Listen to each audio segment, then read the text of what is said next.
जाने के लिए। आइए हम लोग आराधना में जाने से पहले थोड़ा वचन को हम देखेंगे, फिर आराधना में प्रवेश करेंगे। प्रकाशित वाक्य किताब उसका हमें क्यों प्रभु की आराधना करना है, उस बात को हम देखते हुए थोड़ा समय फिर आराधना में प्रवेश करेंगे। प्रकाशित वाक्य किताब उसका 7 अध्याय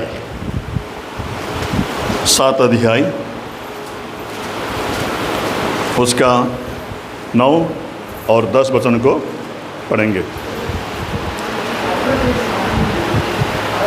इसके बाद मैंने दृष्टि की और देखो हर एक जाति और कुल और लोग और भाषा में एक ऐसी बड़ी भीड़ जिसे कोई गिन नहीं सकता था, श्वेत वस्त्र पहने और अपने हाथों में खजूर की डालियां लिए हुए सिंहासन के सामने और मेमने के सामने खड़ी है और बड़े शब्द से पुकार कर कहती है, उद्धार के लिए हमारे परमेश्वर का जो सिंहासन पर बैठा है और मेमने का जय जयकार हो।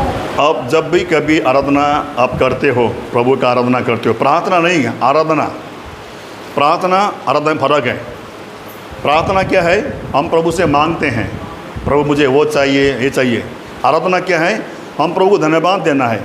प्रभु ने जो मेरे लिए, प्रभु ने जो काम किया मेरे जीवन में, व्यक्तिगत जीवन में जो काम किया प्रभु ने, उसके लिए प्रभु को धन्यवाद देना है। 3 बातें याद रखना आराधना के समय में। पहली बात, मैं किसकी आराधना करने के लिए आया हूँ या मैं किसकी आराधना कर रहा हूँ मैं। दूसरी बात, मैं क्यों उनकी आराधना करना, मुझे क्यों उनकी आराधना करना है। और तीसरी बात, हमें कैसे आराधना करना है। ये 3 बात को हमेशा याद रखना। जब कभी भी आप आराधना में आते हो, मंडली के या घर में जब आराधना करने बैठे हो, 3 बात को याद करना।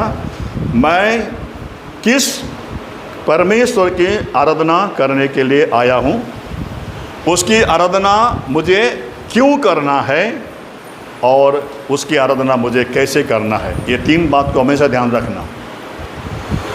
हमें क्यों आराधना करना है, उसके 3 जवाब हैं। पहला, परमेश्वर मेरे जीवन में वर्तमान काल में जो काम कर रहा है उसके लिए मुझे आराधना करना है। और दूसरा, परमेश्वर ने प्रभु यीशु मसीह के द्वारा जो हमारे लिए प्रभु ने काम किया, भूतकाल में जो काम किया प्रभु यीशु मसीह ने हमारे लिए, उस काम के लिए प्रभु का आराधना करना है।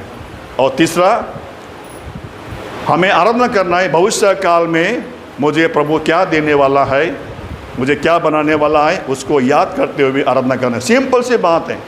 ये फंडा को, ये इस बात को ध्यान रखना। पहली बात, मैं किसकी आराधना करने के लिए आया हूँ मैं। दूसरी बात, उसकी आराधना मुझे क्यों करना है। और तीसरी बात, उसकी आराधना मुझे कैसे करना है। उसकी आराधना क्यों करना है, उसके लिए 3 उत्तर है। पहला, भूतकाल में जो प्रभु यीशु मसीह ने मेरे लिए, प्रभु ने जो किया काम कलवरी क्रूस के ऊपर, उस काम को याद करते हुए हमें प्रभु की आराधना करना है। और दूसरा, वर्तमान काल में मेरे जीवन में प्रभु जो काम कर रहा है, मुझे सहायता कर रहा है ना, मेरे काम में प्रभु आशीष दे रहा है, उन सब को याद करते हुए प्रभु की आराधना करना है। और तीसरा, भविष्य काल में जो मेरे लिए रखा है प्रभु ने, हमारे लिए, आपके लिए, सबके लिए रखा है, उस बात को याद करते हुए हमें प्रभु की आराधना करना है।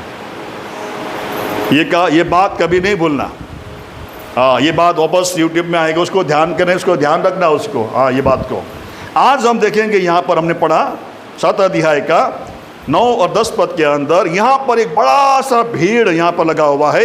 इसके बाद मैंने दृष्टि की, देखो हर एक जाति, कुल, लोग, भाषा में से एक ऐसे भीड़ जिसे कोई गिन नहीं सकता था, श्वेत वस्त्र पहने, अपने हाथों में खजूर की डालियां लिए हुए सिंहासन के सामने और मेमने के सामने खड़े हैं। यहाँ पर कुछ भीड़ है। यहाँ पर उन भीड़ का कोई जात नहीं है, उन भीड़ का कोई जात पात नहीं है, कोई धर्म कर्म नहीं है। वो भीड़ ऐसा भीड़ है जो प्रभु यीशु मसीह के लहू से खरीदे हुए संत लोग, जो संसार से अलग किए लोग, प्रभु के लोग, ज्योति के लोग, जो अंधकार से अलग किए लोग, यहाँ पर देखिए लिखा हुआ है, हर एक जाति, कुल, लोग और भाषा में से ऐसी बड़ी भीड़ को, वहाँ पर कोई ऊंच नीच नहीं है, वहाँ पर कोई जात पात नहीं है, वहाँ पर कोई छोटा बड़ा नहीं है, काला गोरा नहीं है, वहाँ पर सब एक ही परिवार के अंदर आते हुए मेमने का सिंहासन के सामने वहाँ पर खड़े हुए प्रभु की आराधना, प्रभु की स्तुति, उपासना वहाँ पर कर रहा है। प्रियो, क्यों कर रहा है? वहाँ पर आराधना स्तुति कर रहा है। और बोलते यहाँ पर खजूर की डालियाँ लिए हुए, ये खजूर डालियाँ क्या है? ये जय का प्रतीक है, ये विजय का प्रतीक है। ये हमने जय पाया हुआ है, संसार से जय पाया हुआ है, पाप से जय पाया हुआ है, मृत्यु से जय पाया हुआ है। ये जय पाए हुए लोग, विजयी लोग सिंहासन के सामने इकट्ठा होके वहाँ पर एक ही भाषा के अंदर प्रभु की आराधना, प्रभु की स्तुति, उपासना कर रहा है। क्यों कर रहा है? वहाँ पर वचन 10 पद पर बेटा, और बड़े शब्द से पुकार कर कहते, हाँ, उद्धार के लिए हमारे परमेश्वर। किसके लिए कर रहे हैं वो लोग? उद्धार के लिए। उद्धार क्या है? हम आप यहाँ पर आए हुए हैं प्रभु की आराधना करने के लिए। प्रियो, पहली बात हमको जानना है कि उद्धार जो प्रभु ने दिया हुआ है हमारे आपके लिए, उसके लिए हमें प्रभु की आराधना करना है। उद्धार कहीं नहीं मिलता है। बाइबल कहता है प्रेरितों का काम 4 अध्याय 12 वचन के अंदर, पढ़ बेटा जल्दी। प्रेरितों का काम 4 अध्याय वचन 12 पद में कहता है, जल्दी। Nor is there salvation in any other. हाँ, There is no other name under the heaven given among men by which we must be saved. हाँ, हिंदी में किसी दूसरे के द्वारा उद्धार। याद रखना, हमें और आपको उद्धार के लिए प्रभु की आराधना करना है। लेकिन बाइबल कहता है मनुष्य के अंदर, किसी मनुष्य के नाम, पढ़, किसी दूसरे के द्वारा उद्धार नहीं। हाँ, मनुष्यों में और कोई दूसरा नाम नहीं दिया गया जिसके द्वारा हम उद्धार पा सकें। वचन में स्पष्ट कहता है प्रियो, संसार के अंदर कोई धर्म, कर्म, रीति रिवाज, दान पुण्य, तीर्थ यात्रा, व्रत हमको उद्धार नहीं दिलाता है। वचन कहता है स्वर्ग के नीचे, पृथ्वी के ऊपर ऐसा किसी मनुष्य को नाम नहीं दिया गया है जिसके द्वारा हमको उद्धार मिलता है, मुक्ति मिलता है। संसार में मुक्ति कहीं भी नहीं मिलता है।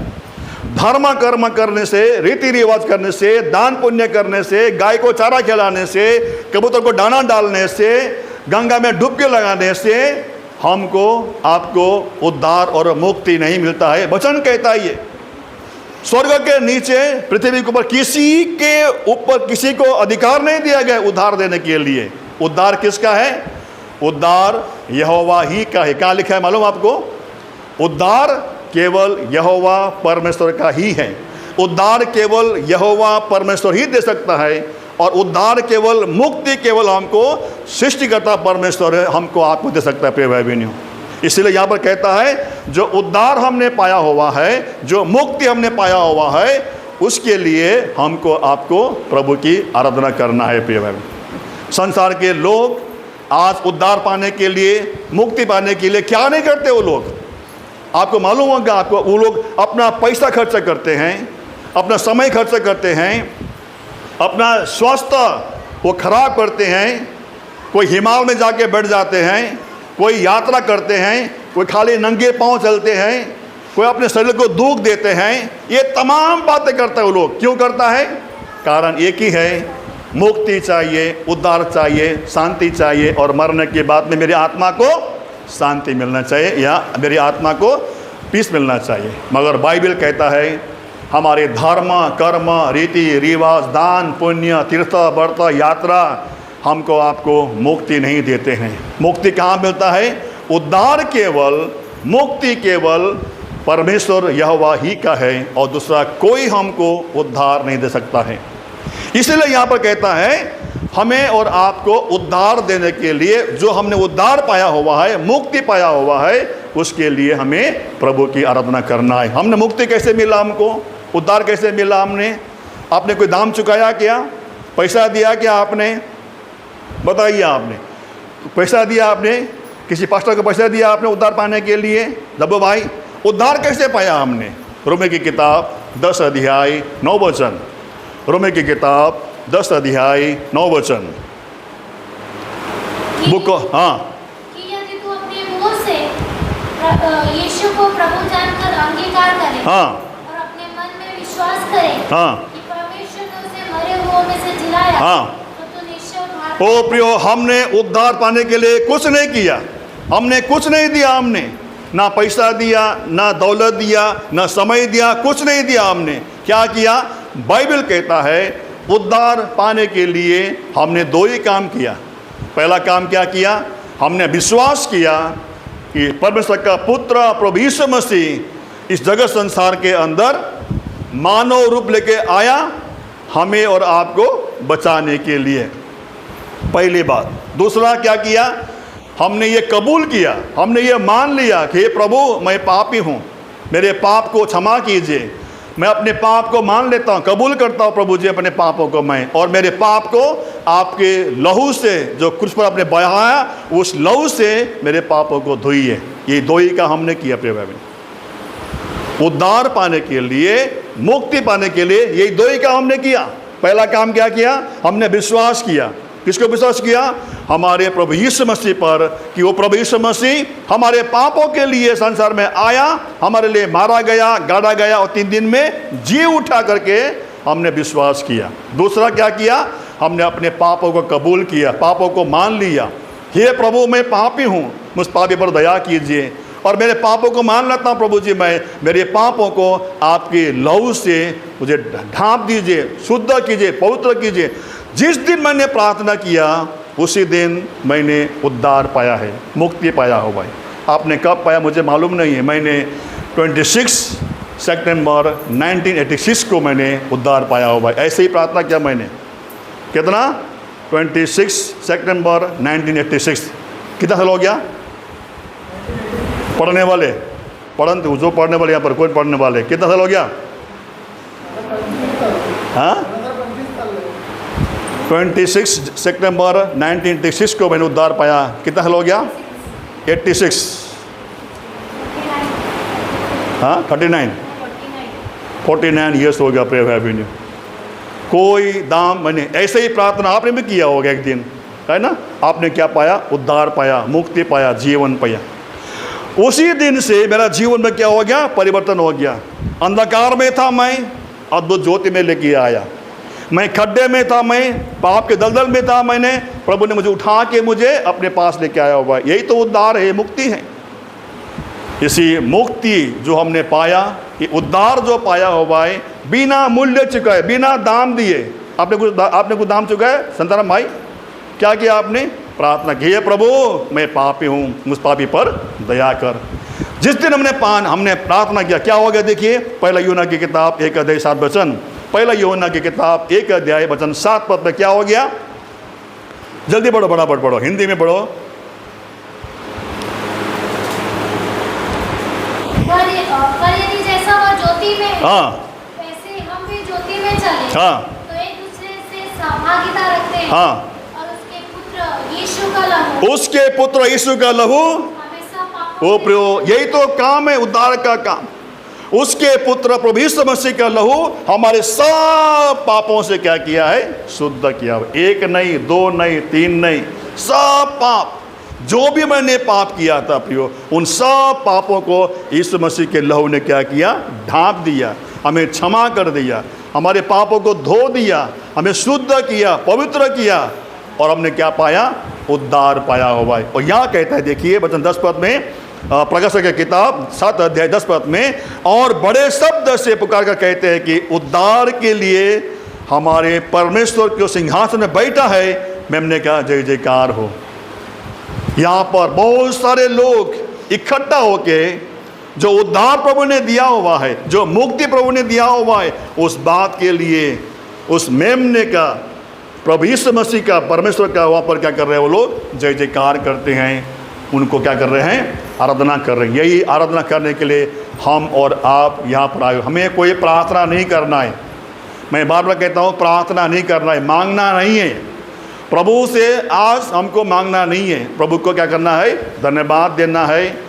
प्रभु आपने मुझे, मैं पापी था, मेरे पापों को आपने क्षमा किया, मुझे उद्धार दिया मुफ्त में, है ना, बिना दाम चुकाए, सेत में पे उद्धार दिया। प्रभु ने हमको उद्धार दिया है, उसके लिए हमें प्रभु की आराधना करना है। उद्धार में 3 बातें होती हैं, याद रखना।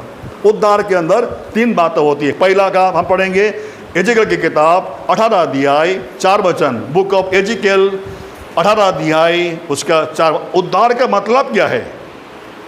बोलो, एजेकियल 18 का 4। Lord, all souls are mine, the soul of the Father, and the soul of the Son हाँ। is mine. 18 का 4 हिंदी में पढ़ो। देखो सबों के प्राण तो मेरे हैं, सबों का प्राण तो मेरे हैं। जैसे पिता का प्राण हाँ। वैसे ही पुत्र का भी हाँ, प्राण है, हाँ। दोनों मेरे ही हैं। हाँ। इसलिए जो प्राणी पाप करे जो प्राणी पाप करेगा वही मरेगा। वो मरेगा। हमारे लिए क्या था? हमने पाप किया था, हमने अधर्म किया था, हमने पाप में जन्म लिया था। हमारा डेस्टिनेशन क्या था? हमको मरना ही मरना था, क्योंकि बाइबल कहता है हम जन्म से ही पापी हैं।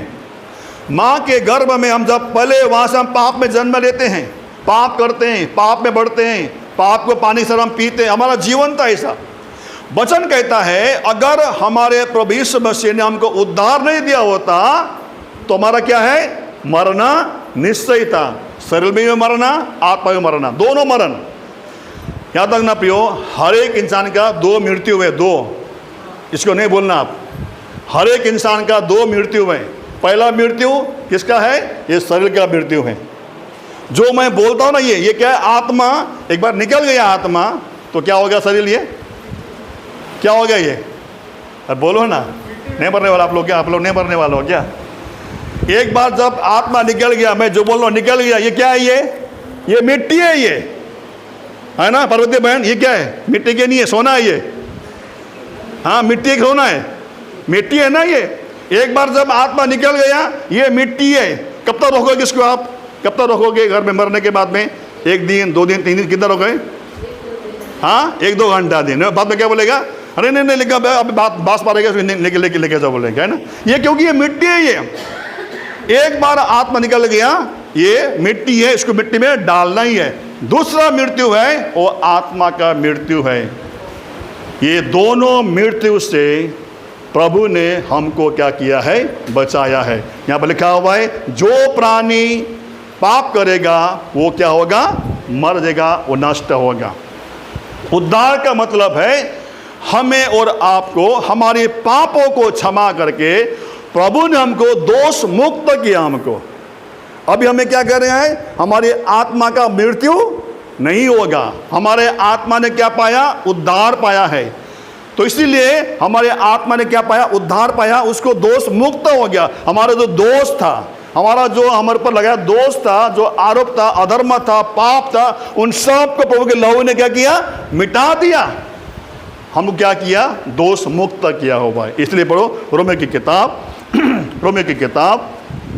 तो प्रियो, इसलिए हमें प्रभु की आराधना करना है, प्रभु की उपासना करना है। हमें और आपको दोष मुक्त किया। 5 अध्याय 8 अध्याय उसका 1 वचन। अतः अब जो मसीह यीशु में है, हाँ, उनका दंड किया। अभी हमें दंड की आज्ञा नहीं है प्रियो, अभी डरना नहीं है। अभी हमारे आत्मा के मृत्यु से हमने प्रभु ने क्या किया? बचा लिया है। जो मसीह यीशु में है उन्हें दंड की आज्ञा नहीं है। हमको दंड से हमको निकाल दिया। इस बात को आपको ध्यान रखना। उद्धार का मतलब दोष मुक्ति। मेरे पापों को प्रभु के लहू से क्षमा किया। अभी दंड जो मुझे सहना था, दंड जो मुझे आना था, वो दंड मुझे नहीं भोगना है। मेरे आत्मा का मृत्यु को प्रभु ने क्या किया? जीत लिया, और उस मृत्यु से हमको क्या किया? बचाया है। उद्धार का पहला मतलब दोष मुक्ति, जस्टिफिकेशन बोलता है, इंग्लिश में बोलता है उसको, जस्टिफिकेशन, मुक्ति, दोष मुक्त किया। अभी कोई दोष नहीं है। जो भी पहले आपने पाप किया है, पहला उद्धार पाने से पहला जो भी आपने पाप किया, चोरी किया, डकैती किया, झूठ बोला, जो भी किया, उस सब प्रभु ने क्या किया? क्षमा कर दिया, दोष मुक्त किया। अभी हमें दंड की आज्ञा नहीं है। उद्धार का मतलब क्या है? जस्टिफिकेशन, दोष मुक्ति, पहली बात। दूसरी बात गलातियों की किताब 6 अध्याय 15 वचन। गलातियों की किताब 6 अध्याय वचन 15। क्योंकि न खतना और न खतना रहित कुछ है, हाँ, परंतु नई सृष्टि। नया सृष्टि हमको बनाया है। उद्धार का मतलब क्या है? मुक्ति का मतलब क्या है? हमें और आपको नया सृष्टि बनाया हुआ है। नया सृष्टि बनाया, नया जन्म हमने पाया हुआ है। हमने आत्मा में नया रीति से हमने क्या किया? हमने जन्म लिया हुआ है। ये दूसरी बात है। ओ प्रियो, ये इसीलिए हमें प्रभु की आराधना बार बार करना है। हमने बिना दाम चुकाए, बिना कीमत दिए, है ना, बिना तकलीफ उठाए, हमने घुटने में आया, आंख बंद किया, हाथ जोड़ के हमने प्रार्थना किया, हे प्रभु मैं पापी हूँ, मुझ पापी पर दया कर और मेरे पापों को क्षमा कर। मैं विश्वास करता हूँ प्रभु आप मेरे लिए संसार में आया, मारा गया, गाड़ा गया, जी उठा और आपके उस क्रूस पर बहे हुए लहू के द्वारा मेरे पापों को क्षमा कर। हमें क्या किया? प्रभु ने क्षमा कर दिया, उद्धार दिया, मुक्ति दिया, हमें दंड से दोष मुक्त किया और एक नया जन्म दिया हमको, नया किरण थापा, हाँ, नया ऋषिकेश, नया शांताराम भाई बोलते ना, मैं पहला बेवड़ा था, पीता था, बोलते अभी बेवड़ा है क्या? है ना, अभी तो हाँ नया हो गया, वो नया जन्म दिया प्रभु ने उसको प्रेम है हम सबको। इसीलिए उद्धार के लिए हमें प्रभु क्या आराधना करें। तीसरी बात हम पढ़ के आराधना में जाएंगे। तीसरा उद्धार का मतलब क्या है? तीसरा गलातियों की किताब 4 अध्याय उसका वचन 5। तीसरा उद्धार का मतलब क्या है? गलातियों की किताब 4 अध्याय उसका 5 वचन। ताकि व्यवस्था के अधीनों को मोल लेकर छुड़ा ले और हमको लेपालक होने का पद मिले। ये अडॉप्शन हमको किया है, हमको गोद लिया हुआ है प्रभु ने हमें क्या, याद रखना। ये सबसे बड़ी बात है।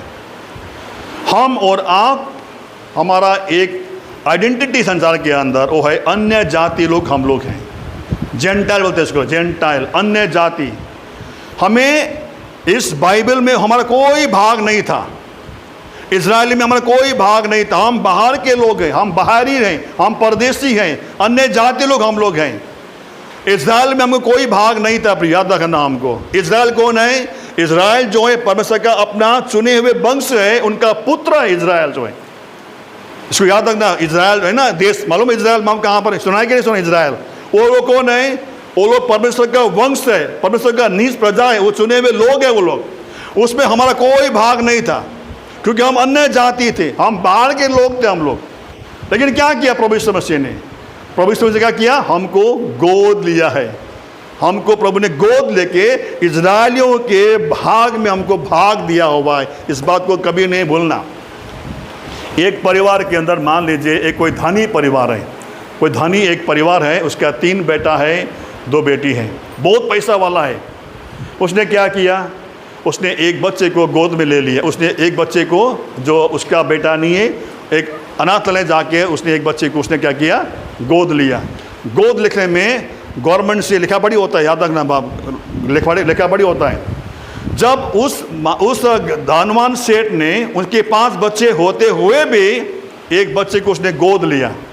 मुझे बताइए, गोद लिया हुआ बच्चा का जो अंश है, जो भाग है, उन 5 बच्चों के बराबर होता है कि कम होता है? बड़ी मेरा बहन बताइए आप, उस 5 बच्चे का जो भाग उनको मिलेगा उसका बराबर हिस्सा मिलेगा कि कम मिलेगा उनको? गोद लिया बच्चे को बोलो। हाँ, बराबर मिलेगा। याद रखना, हमें और आपको परमेश्वर ने यीशु मसीह के द्वारा हमें गोद लिया गया है। उद्धार को देकर हमें गोद लिया गया है। और क्या बनाया? देखो गलातियों की किताब देखिए, वहाँ पर कितना बड़ा आशीष है प्रभु ने हमको दिया हुआ है। हम इजरायली नहीं थे, याद रखना, सुनिए, ध्यान से सुनना। हम इजरायली नहीं हैं, इजरायली का अंदर कोई भी हमारा भाग नहीं था, कोई भी अंश नहीं था। लेकिन प्रभु यीशु मसीह के द्वारा हमको, आपको, हम अन्य जाति परदेशी लोग हम लोग हैं, हमको गोद लिया है, हमें गोद लिया है। अभी क्या क्या देखिए, गलातियों की किताब 2 अध्याय, वहाँ पर देखिए। अभी गोद लेने के बाद में प्रभु ने क्या किया? 3 अध्याय का 9 वचन। इसलिए जो जो विश्वास करने वाले, वे विश्वासी अब्राहम के साथ आशीष पाए। याद रखना प्रिय भाई बहनों, हम और आप कौन हैं? विश्वास करने वाले विश्वासी। हमको क्या मिला? सीखा क्या मिला हमको? अब्राहम का आशीष का भागीदार हमको आपको दिया हुआ है। इतना बड़ा अधिकार दिया था ना। जो आशीष परमेश्वर ने अब्राहम को दिया है, उसकी संतान को दिया हुआ है, वो आशीष का भाग, उस आशीष का भागीदार भी प्रभु यीशु मसीह में हमको आपको दिया है। वो आशीष हमने भी पाया हुआ है। और जब प्रभु यीशु मसीह मुर्दों में जी उठने के बाद में जब आशीष देते हुए ऊपर चला गया, हमने आशीष से पाया हुआ है। हम आशीषित लोग हैं। याद रखना, जो हमको आशीष देगा वो आशीष पाएगा, जो हमको श्राप देगा वो श्राप पाएगा। हमारा बहन सिंधु का देवरानी है ना, बहुत सारे गालियाँ देते होंगे, श्रापते होंगे। इस बात को विश्वास करना, वो श्राप उसको ही लगेगा, हमको कभी भी नहीं लगेगा। ये प्रभु ने हमको आशीष दिया हुआ है प्रिय भाई बहन। जो हमको आशीष देगा वो आशीष पाएगा, जो हमको श्राप देगा क्या पाएगा? वो श्राप पाएगा। वो हम आशीषित लोग हैं प्रिय भाई बहन। आपको मालूम है, हम कहीं भी जाते हैं, अगर हम सच्चे विश्वासी हैं प्रिय भाई बहनों, हम कहीं भी जाते हैं, वहाँ पर लोग हमारे द्वारा वो लोग भी आशीष पाते हैं। इतना बड़ा अधिकार प्रभु ने हमको आपको दिया हुआ है। इसीलिए देखो यहाँ पर क्या कहा, फिर पढ़ेंगे हम लोग, आराधना में जाएंगे। 7 अध्याय प्रकाशित वाक्य की किताब 7 अध्याय उसका 10 वचन। और बड़े शब्द से पुकार कर कहती है, हाँ, उद्धार के लिए हमारे परमेश्वर का जो सिंहासन पर बैठा है, हाँ, और मेमने का जय। ऐसे महान उद्धार प्रभु ने हमको आपको दिया हुआ। हमने कोई दाम नहीं दिया, हमने कोई कीमत नहीं चुकाया प्रिय भाई बहन। हमने कोई बड़ा काम नहीं किया, हम कोई संत लोग नहीं, कोई महात्मा लोग हम लोग नहीं है। हम संसार के सबसे निकम्मे, नालायक, अनपढ़, अज्ञानी, मूर्ख लोग हम लोग हैं प्रिय हो। ऐसे मूर्खों को, ऐसे अज्ञानी को, ऐसे निकम्मों को प्रभु ने क्या दिया? महान उद्धार दिया, मुक्ति दिया। ऐसे महान उद्धार हमने पाया हुआ है। इसके लिए हमें और आपको प्रभु की आराधना करना है। प्रभु हमको सहायता करें, इसी दर्शन में, इसी अगुवाई में हम प्रभु की आराधना करते जाएंगे। प्रभु हमको सहायता करें। आइए हम लोग आराधना में जाएंगे। उसको सेव करो, सेव। परमेश्वर पिता,